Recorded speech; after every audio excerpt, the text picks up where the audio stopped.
जहां पर किसी किस्म का कोई डबल स्टैंडर्ड नहीं नजर आता। उन्होंने जो फैसला कर लिया है वो फैसला कर लिया है। उन्होंने ये मान लिया है कि पाकिस्तान के साथ दोस्ती नहीं हो सकती, तो बस फिर नहीं हो सकती। ये उनका मानना है, ये उनका फेथ है, ये उनका बिलीफ है। और मैं बात कर रही हूँ हिंदुस्तान की। भी वो काम करने में इंटरेस्टेड है कि भाई फ्यूचर कोलैबोरेशंस होनी चाहिए। बिल्कुल, और होनी भी चाहिए। उन्होंने कहा कि ऐसी की तैसी आओ तो सही ना, कोई पाकिस्तानी हिंदुस्तान में आके काम नहीं कर सकता। क्या इंडिया में कश्मीर में फायदा हो रहा है टेररिज्म से? कहीं पर भी फायदा नहीं हो रहा। Why are you going on creating terrorist camps across the line of control through 20-30 camps, 700-800 आदमी वहां ट्रेन हो रहे हैं। Pakistan has to stop it first.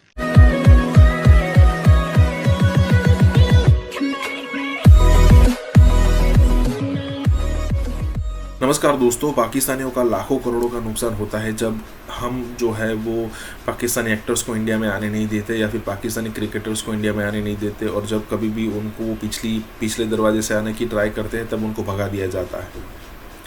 अब देखिए, यही सारे कलाकार हैं, यही सारे लोग हैं जिनको पैसे की पड़ी होती है, तब वो कुछ नहीं बोलते, तब इंडिया उनके लिए अच्छा हो जाता है। लेकिन जैसे वो पाकिस्तान वापस चले जाते हैं, वो अपनी जो आदत है उससे बाज नहीं आते। अब देखिए, अब कई सारे एक्टर्स हैं, जब फ्रांस में एक आतंकवादी हमला हुआ था तब उनको कंडम किया जा रहा था, लेकिन जैसे ही ये पहले की बात है जब ए दिल है मुश्किल मूवी आया था और उसमें पाकिस्तानी एक्टर्स थे, लेकिन उसी समय पर शायद इंडिया में भी कश्मीर के अंदर एक हमला हुआ था, उसको कंडम नहीं किया गया उनसे। दोनों आतंकवादी हमले थे, लेकिन उनको पता था, उनको वहाँ से सिग्नल मिला था कि भाई इसको कंडम मत करना। तो क्यों रखें, क्यों पाकिस्तानी कलाकार, पाकिस्तानी क्रिकेटर्स को हम अपने पास रखें, यहाँ पर आने दें, करोड़ों की कमाई करने दें। यहाँ पर यही बात हो रही है। इसी के साथ ही वीडियो शुरू करते हैं। और हाँ दोस्तों, सुपर थैंक्स के जरिए हमारी मदद करना ना भूलें। यहाँ पर किसी किस्म का कोई डबल स्टैंडर्ड नहीं नजर आता। उन्होंने जो फैसला कर लिया है वो फैसला कर लिया है। उन्होंने ये मान लिया है कि पाकिस्तान के साथ दोस्ती नहीं हो सकती, तो बस फिर नहीं हो सकती। ये उनका मानना है, ये उनका फेथ है, ये उनका बिलीफ है। और मैं बात कर रही हूँ हिंदुस्तान की। हिंदुस्तान में हुआ ये है कि रिसेंटली हमारी जो पाकिस्तान की बड़ी मारूफ मकबूल आलमी शोहरत याफ्ता माहिरा खान है, उन्होंने एक इंटरव्यू दिया जिसमें कि इंटरव्यू में उन्होंने पहले उनकी दो बेसिकली स्टेटमेंट्स आई उसी इंटरव्यू में, और इंटरव्यू के बाद फिर एक और स्टेटमेंट आई। वो तीसरी स्टेटमेंट के बारे में भी बताती हूँ। अच्छा, ये इंटरव्यू दिया उन्होंने किसको था? ये उन्होंने दिया था अनुपमा चोपड़ा को। बिल्कुल। और अनुपमा चोपड़ा जो है वो भारत की जो एंटरटेनमेंट इंडस्ट्री है उसकी सबसे बड़ी जर्नलिस्ट, बिल्कुल बड़ा नाम, बहुत बड़ा नाम है। तो माहिरा ने उनके सवाल पर, या सवाल जो भी गुफ्तगू हो रही थी उसमें माहिरा ने कहा कि मुझे काफी ऑफर्स आई इंडिया से काम की, मूवीज की, जो ओटीटी प्लेटफॉर्म, जब वो रईस फिल्म कर रही थी तो उस वक्त जो है वो बड़ा उनकी तरफ जो है वो ऑफर्स आ रही थी। बिल्कुल, तो मुझे काफी ऑफर्स आई और मैं करना भी चाहती थी, लेकिन मैं ऑनेस्टली ये बात कन्फेस करूंगी कि मैं डर गई थी, क्योंकि वहां पर जिस किस्म का माहौल था, पाकिस्तानियों के खिलाफ जिस किस्म की नफरत थी, तो माहिरा डर गई। एक तो ये कन्फेशन था उनका। उसके बाद माहिरा ने कहा कि लेकिन फिर बाद में मैंने ये सोचा कि भाई ऐसा तो नहीं हो सकता कि आप अपनी चॉइसेस किसी के डर खौफ से जो है वो मेक करें। तो लेट्स नॉट फॉरगेट कि भाई सब फ्री हैं और मैं जो चाहूं कर सकती हूं। तो फिर मैंने खुद को कहा कि नहीं यार, ये नहीं हो सकता कि कोई और मुझे डिक्टेट कर रहा हो और किसी और के डर की वजह से मैं काम ना करूं। तो फिर मैंने खुद को अपना ये फैसला बदला और मैं काम करने में बड़ी इंटरेस्टेड रही हूं। और अब भी वो काम करने में इंटरेस्टेड है कि भाई फ्यूचर कोलैबोरेशंस होनी चाहिए। बिल्कुल, और होनी भी चाहिए। अब ये चीज सिर्फ पाकिस्तानी समझते हैं, हिंदुस्तानियों को समझ नहीं आती, और हिंदुस्तानियों में सारों की बात मैं नहीं कर रही, लेकिन ये है कि अब बताती हूँ तीसरी जो स्टेटमेंट थी जो ज्यादा परेशान कौन है वो है जी, उन्होंने कहा कि ऐसी की तैसी आओ तो सही ना, कोई पाकिस्तानी हिंदुस्तान में आके काम नहीं कर सकता, ये हमारे दुश्मन है। ये स्टेटमेंट उनकी आई है। और इधर इनकी किसी किस्म की डुअल पॉलिसी नहीं है। जहां पर उन्होंने हमें दुश्मन माना हुआ था 1947 से आज तक, हम उनके दुश्मन ही हैं। चाहे हम उनको ऑक्सीजन ऑफर कर दें, चाहे हम उनको मदद ऑफर कर दें, चाहे हम उनके साथ किसी इंसानी जो भी इश्यूज हैं उस पर नेगोशिएशन पे बैठ जाएं, चाहे हम जो मर्जी कर लें अच्छाई उनके साथ, उन्होंने ठानी हुई है कि उन्होंने हमारा दोस्त नहीं बनना। ये ऐसा ही सिलसिला। अच्छा, ये इनकी बहुत सारी हरकतें हमारे सामने पहले भी आ चुकी हैं, क्योंकि ये वो लोग हैं कि जो कि पाकिस्तानी फनकारों को ज़दोकोब करते रहे हैं, तशद्दुद करते रहे हैं। जो फनकार वहाँ पर गए हैं उनको डराया धमकाया गया है, मतलब मारा गया है, फिजिकली असॉल्ट किया गया है उनको। और तो एक क्रेडिट मैं जरूर उनको दूंगी कि उनकी इस मामले में कोई डुअल पॉलिसी नहीं है, लेकिन वेस्ट की दोबारा इधर भी डुअल पॉलिसी है।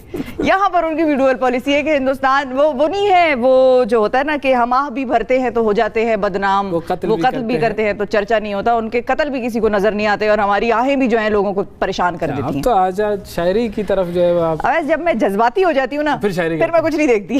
सही बात है, गुड। ये तो इस वक्त मुझे गुस्सा आया हुआ है। मतलब आप अंदाजा लगाएं, माहिरा अगर वहाँ काम कर रही है या फवाद वहाँ काम कर रहे हैं, तो हमें तो प्रॉफिट कम हो रहा है, हमारा अदाकार वहां जा रहा है। जो है एक आखिरी मैं पॉइंट ये ऐड करना चाहूंगी कि आप देखिए कि अब पिछले कुछ दिनों से जो पाकिस्तान और भारत के बीच दोस्ती की बात हो रही है, तो पाकिस्तान की तरफ से भी जो है वो दोस्ती के कई मौके जो है उनका वो किया गया कि हम ये करेंगे, लेकिन उसके बाद किसी ना किसी तरह जो है वो कहीं ना कहीं वहां रुक गए। और आपने बिल्कुल सही कहा कि एक तो इकोनॉमी की जो सूरत हाल है पाकिस्तान की, और उसके साथ पेंडेमिक, तो ये तमाम चीजों में उलझा हुआ एक मुल्क और बिल्कुल भी ये नहीं चाहता कि जंग हो, और इस सिचुएशन में नहीं है, अफोर्ड ही नहीं कर सकते, जंग अफोर्ड ही नहीं की जा सकती। मेरा ख्याल है जंग कभी भी किसी भी मुल्क को अफोर्ड नहीं करनी चाहिए और नहीं हो सकती।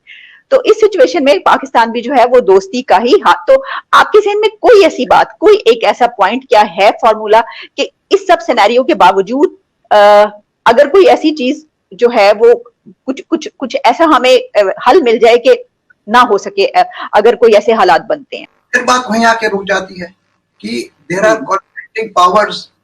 एक तो पावर ये है कि चाहती है कि तरक्की हो, इकोनॉमिक डेवलपमेंट हो, ट्रेड हो, शांति हो जाए। दूसरी चाहती है कि नहीं, हम तो नहीं शांति चाहते, हम तो अपना रुतबा चलाएंगे। What does terrorism want? Kashmir में फायदा हो रहा है टेररिज्म से? कहीं पर भी फायदा नहीं हो रहा। तो जो एक मैच्योर लोग हैं, जो पढ़े लिखे लोग हैं, जो समझदार लोग हैं, इंडिया में भी हैं, पाकिस्तान के अंदर भी है, अफगानिस्तान के अंदर भी है, अमेरिका में भी है, वर्ल्ड ओवर है, उन्हें ये सोचना चाहिए कि भैया टेररिज्म का, so the whole thing boils down to terrorism.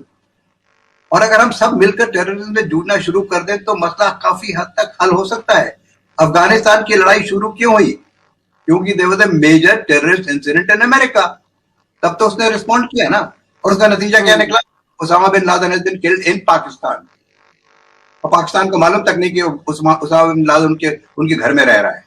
Of course that's a different matter, we can discuss that at length, that's no longer a point of discussion. But the issue is कि हम लोग सब चाहते हैं शांति, development, लेकिन अगर कोई forces हमको प्रमोट कर, पुश कर रही हैं टुवर्ड्स डिस्ट्रक्शन, तो we have to stop it. No, we have to jointly stop it. Pakistan has to stop it first. Why are we cultivating terrorists? We have to stop it in Pakistan. Why are you going on creating terrorist camps across the line of controls through 20-30 camps, 1000, 700-800 आदमी वहां train हो रहे हैं? Why are we doing it?